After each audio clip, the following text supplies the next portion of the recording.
J'aimerais qu'on aborde, chers messieurs, les véritables, d'une certaine façon, les véritables causes peut-être de cette situation, de cette crise des devises, pourquoi pas à la fois les causes exogènes et endogènes, pour peut-être espérer, vers la fin de l'émission, en trouver les véritables solutions. Mais avant, professeur Nicolas Agaou, tout à l'heure, en début d'émission, à l'entame même de votre analyse d'entrée de jeu, vous parliez donc du franc CFA.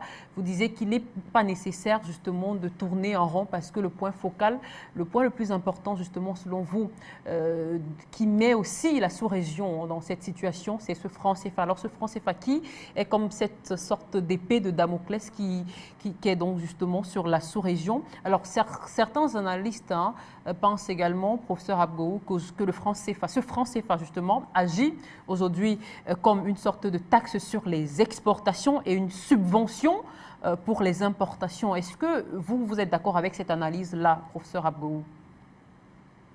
Oui, ça fait maintenant la 21e année que nous travaillons sur ce franc CFA et nous avons dit, et nous le répétons, que le franc CFA, qui veut dire le franc des colonies françaises d'Afrique, même si on peut maquiller l'explication, n'est rien d'autre que du nazisme monétaire. À l'échelle planétaire, le nazisme est condamné sur toutes ses formes.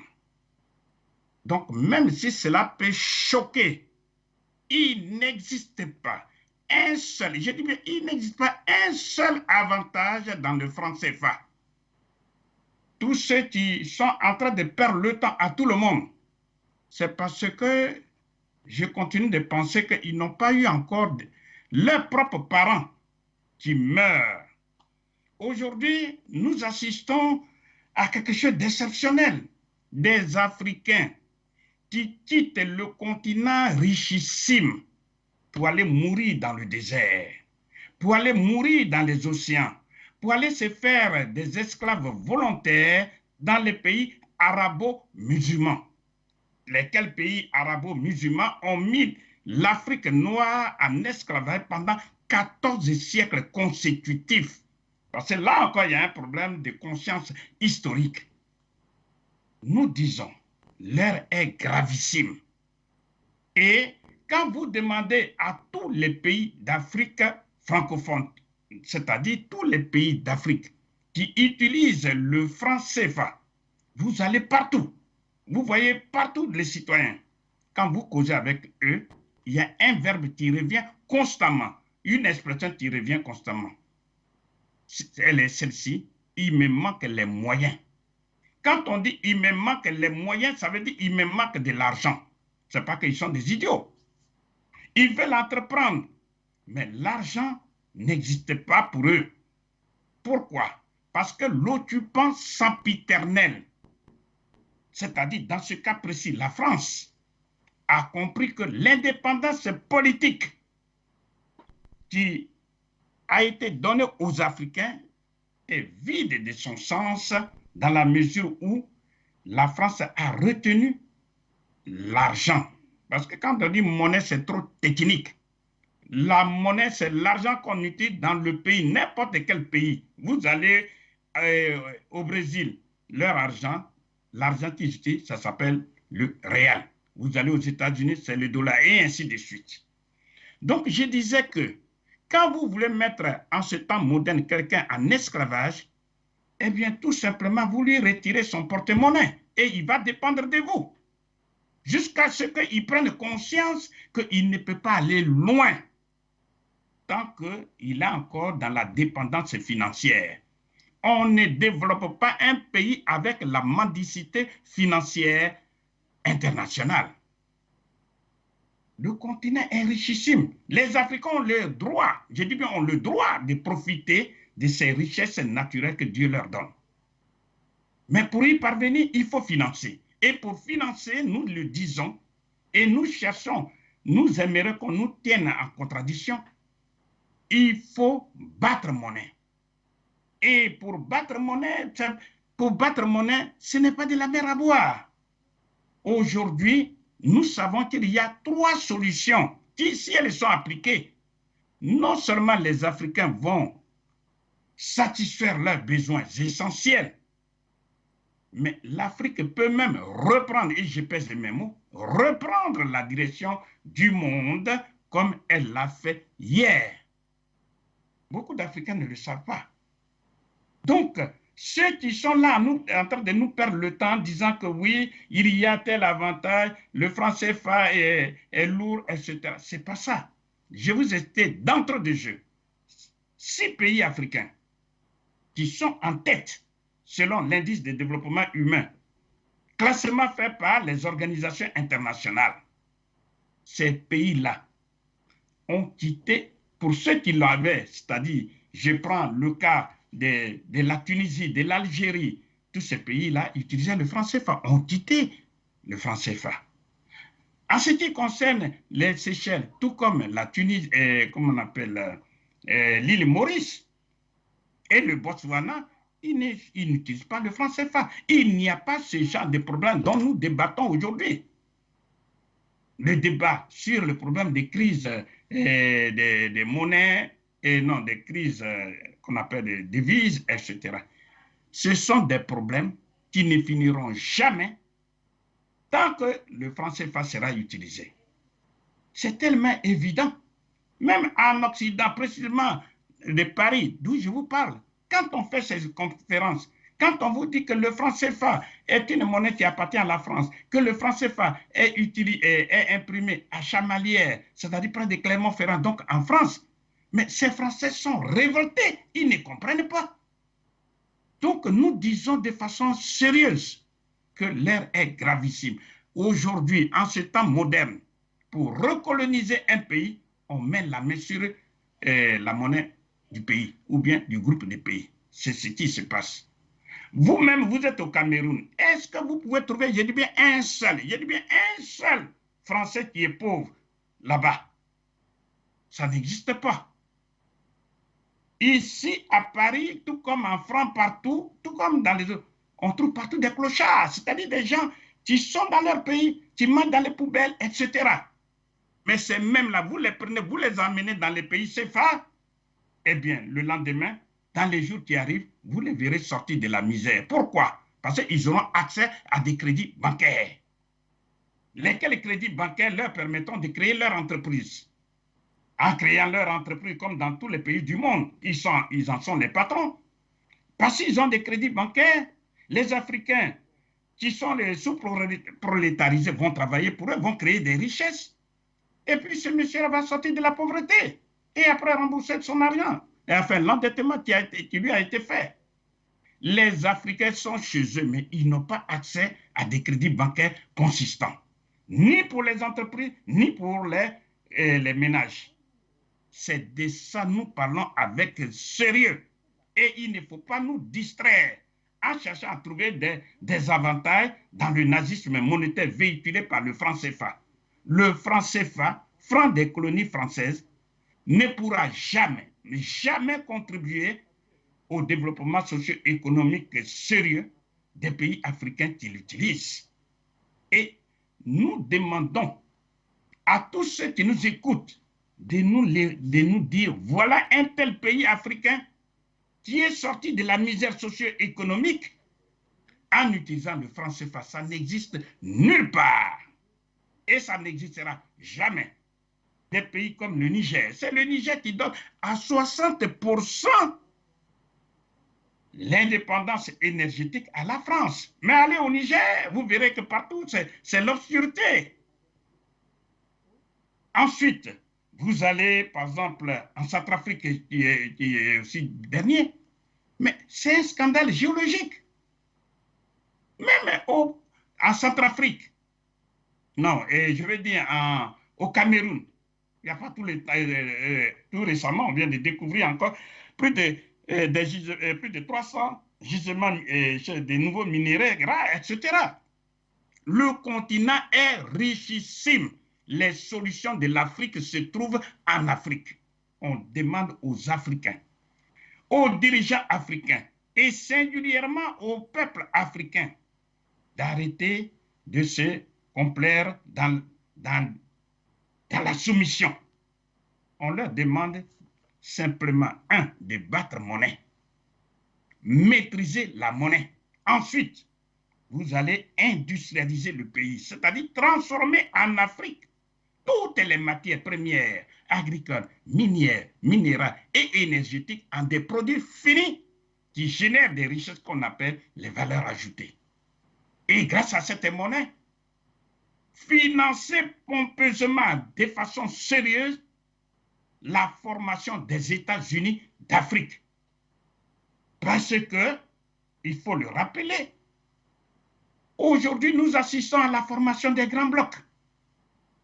Quand vous allez en Amérique, vous voyez bien ce qui se passe. 50 États américains sont unis et leur monnaie unique, qu'on appelle le dollar. Ça, ils n'ont pas eu besoin des critères de convergence dont on nous parle. C'est par la décision du Congrès. C'est le peuple qui a décidé. Et en 1792, ils ont dit le dollar, c'est notre monnaie. Point. Il y avait plusieurs monnaies avant, mais c'est le peuple qui a décidé, par la voie parlementaire, comme on dira chez nous.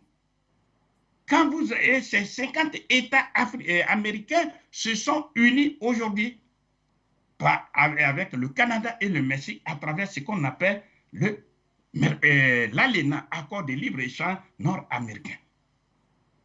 Ce grand bloc-là, est-ce qu'un pays, fût-il le Cameroun, la Côte d'Ivoire, pris isolement, pris individuel, il ne peut pas résister à ces grands blocs-là.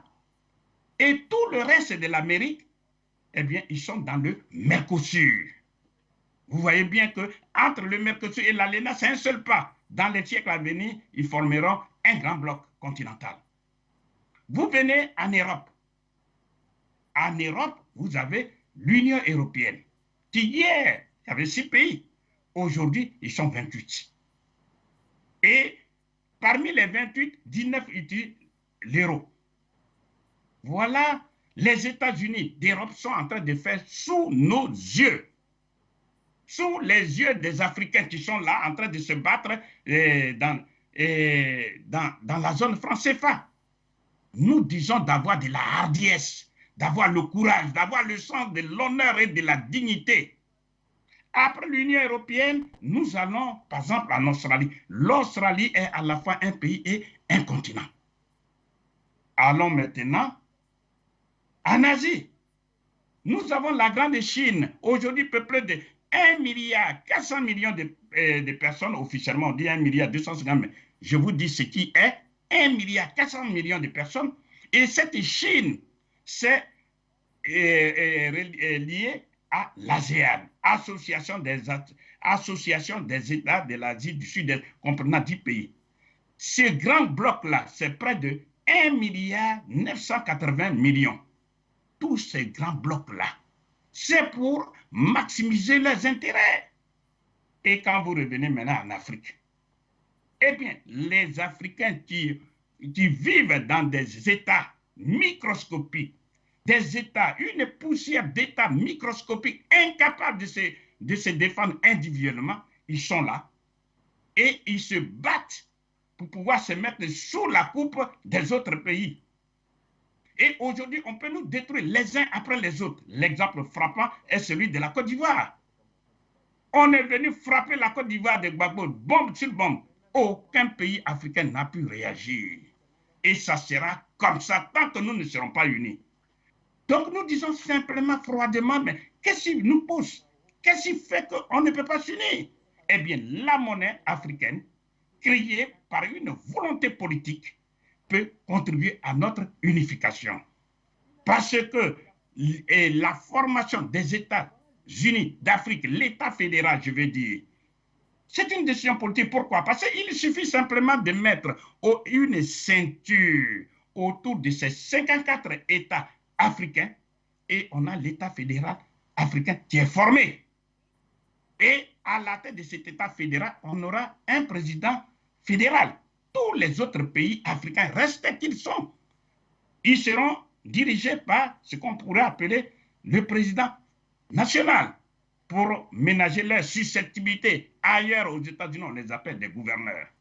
Mais l'État fédéral, on va lui affecter certaines compétences, comme par exemple la défense et la sécurité. Ça veut dire quiconque touche à l'un de ces 54 pays, eh bien, il a affaire à toute l'Afrique. Nous sommes en danger. Et les Africains perdent le temps dans des choses illusoires, dans des choses inutiles. Nous ne voudrons plus voir nos chefs d'État aller nous humilier. Donc, cet État fédéral-là, on peut lui affecter plusieurs compétences, comme par exemple non seulement la défense, mais la monnaie africaine qui va dormir dans la Banque centrale africaine. Laquelle banque centrale africaine va coiffer toutes les banques centrales nationales. Lesquelles banques centrales nationales vont coiffer toutes les banques commerciales qui seront au service des citoyens africains. C'est-à-dire, ils vont financer ces banques commerciales, eh bien, vont financer non seulement les entreprises, tant privées comme publiques, mais surtout les ménages. Et enfin, nous serons la même diplomatie, c'est-à-dire on a le même ministère des Affaires étrangères, ce qui veut dire on a la même diplomatie, on aura le même passeport, ce qui permettra, et ça encore c'est une décision politique, ils l'ont fait à Kigali, au Rwanda, mais malheureusement, les Paul Kagame qui ont soulevé de l'espoir ne sont pas partis plus loin, alors que c'est une décision politique, dire que tout citoyen africain qui a un passeport d'un État membre africain, eh bien, celui-là, il peut circuler librement dans tout le continent. C'est une décision politique. Et on peut continuer comme ça. Nous savons que nos dirigeants, s'ils veulent vraiment parler avec honneur et dignité face à leurs homologues, s'ils prennent conscience que nous sommes menacés, parce que la nature leur parle, des Africains qui vont mourir dans le déshonneur, mais c'est leur propre honte. Donc nous disons froidement, il existe des solutions. Les solutions, je les résume, c'est d'abord la monnaie. Deuxièmement, nous avons l'industrialisation, c'est-à-dire transformer toutes les matières premières en produits finis. Ils ont créé tout récemment la zone de libre-échange des pays d'Afrique. C'est bien, mais il faut aller plus loin. Faire en sorte qu'on puisse démanteler toutes ces frontières-là entre les États membres et on puisse commercer entre nous. Mais surtout si on fait l'industrialisation, c'est-à-dire si on transforme les matières premières chez nous, en Afrique, eh bien c'est un vaste marché, le marché le plus grand qui puisse exister d'ici 2050, près de plus de 2 milliards de personnes. On n'a pas besoin d'aller se rendre ridicule. Ça, c'est la deuxième solution, l'industrialisation. La troisième solution, c'est de ça que je viens de parler, avec l'État fédéral africain. On peut lui accorder plusieurs compétences. Alors, je ne comprends toujours pas pourquoi nos dirigeants, qui savent que nous sommes menacés individuellement, refusent d'adopter cette solution de regroupement des États africains et des pays africains dans un État fédéral. Pourquoi ils refusent?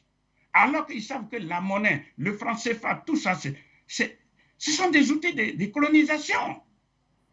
Nous ne sommes pas là, parce que sur cette terre, nous avons une vie qui est très limitée. Les Africains meurent. Aujourd'hui, pour 3 000 francs CFA, ils ne peuvent pas acheter des médicaments. Et ils meurent bêtement. Donc nous disons, vraiment avec insistance, il n'y a pas d'avenir dans le franc CFA.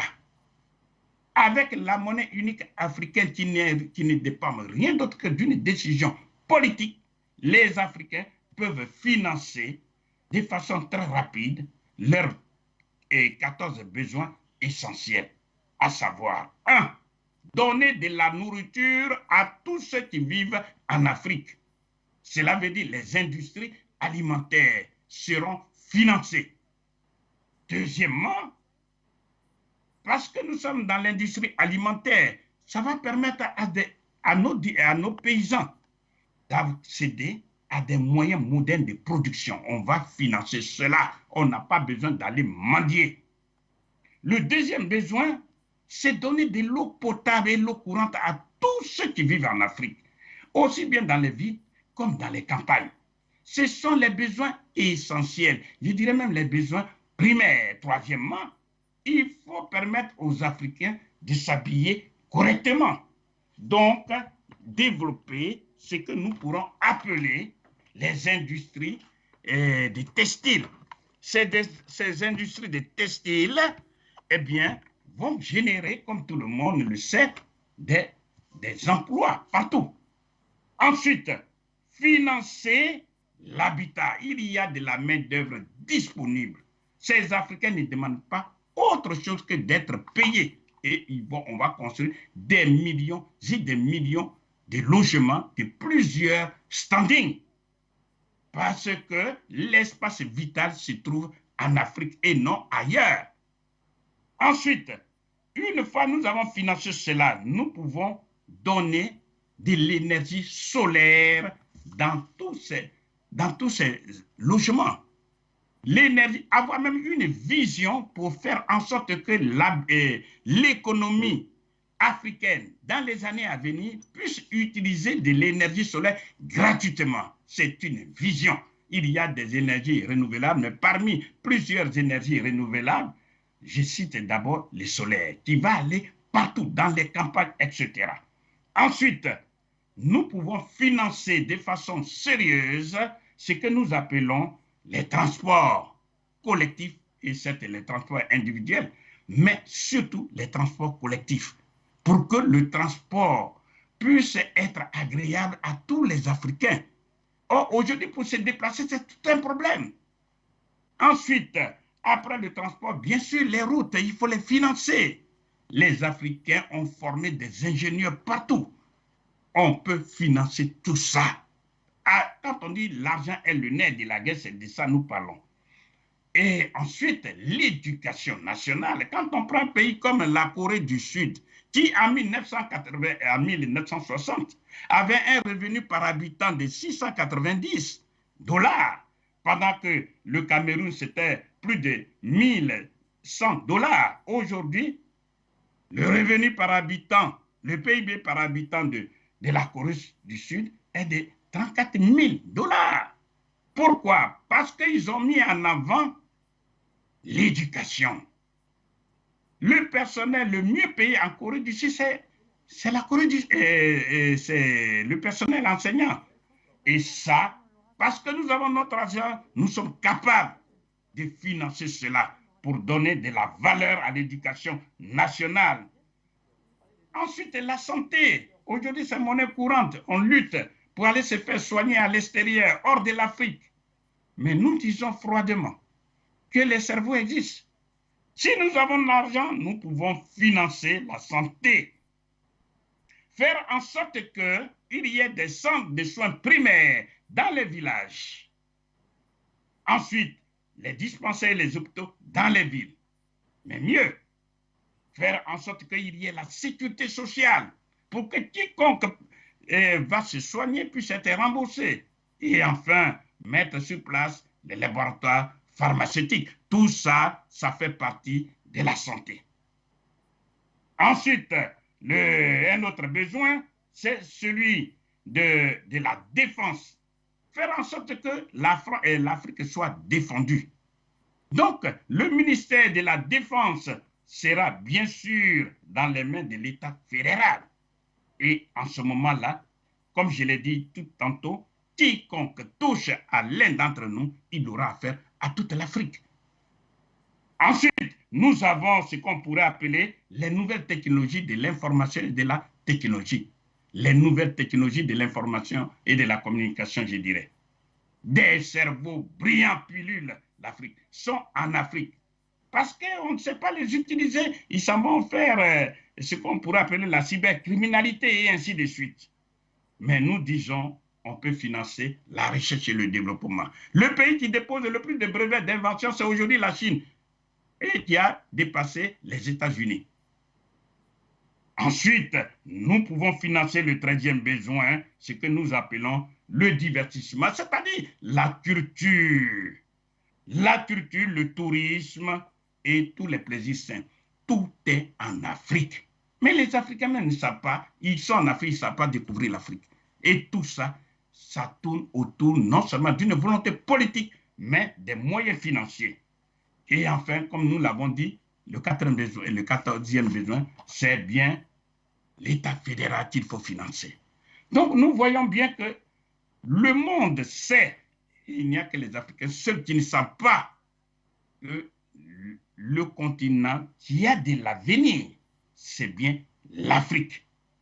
Donc, ne perdons pas, et c'est là que je voudrais écouter, hélas, mon intervention, pour dire que la création de la monnaie unique, c'est encore une décision politique. Parce que tout simplement, il suffit de faire un projet, le processus, j'explique rapidement, un projet de loi ou une proposition de loi. On appelle un projet lorsque l'initiative de la création de la monnaie vient d'un membre du gouvernement. On appelle proposition de loi lorsque cette initiative est prise par l'un ou plusieurs membres du Parlement.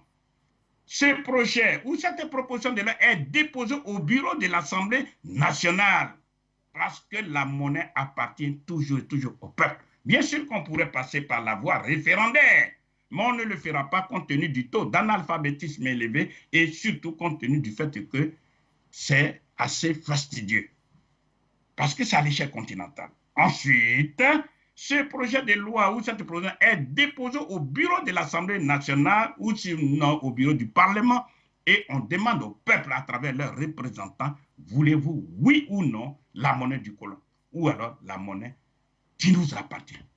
Eh bien, à une grande majorité écrasante, les parlementaires vont dire, nous voulons notre monnaie. Dans ce cas-là, que se passe-t-il? Eh bien, on dit que le projet de loi est adopté.